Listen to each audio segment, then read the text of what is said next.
येवल्याची पैठणी म्हटलं की जगप्रसिद्ध म्हणून ओळख आहे। हीच पैठणी कला 7 समुद्र पार केली असून आता येवला शहरातील महिला देखील या पैठणी व्यवसायातील स्वतः आत्मनिर्भर बनल्या आहेत। येवला शहरातील पैठणी व्यावसायिक नाकोड यांनी खास महिलांसाठी मोफत पैठणी प्रशिक्षण केंद्र सुरू केले असून या प्रशिक्षण केंद्रामध्ये महिला 1 महिन्याचे ट्रेनिंग घेऊन स्वतः पैठणी माग टाकून स्वतः व्यवसाय करत असल्याने त्याद्वारे महिला आता आत्मनिर्भर होताना दिसत आहेत।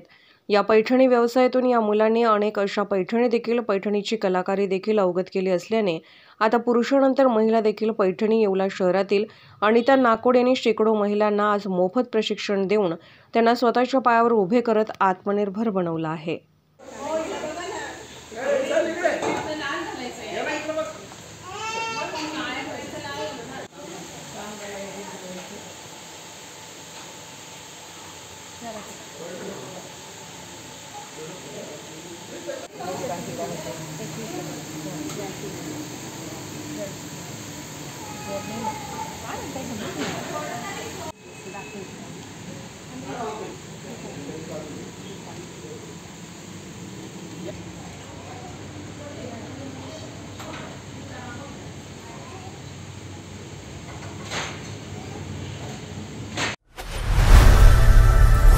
लोकनायक न्यूज।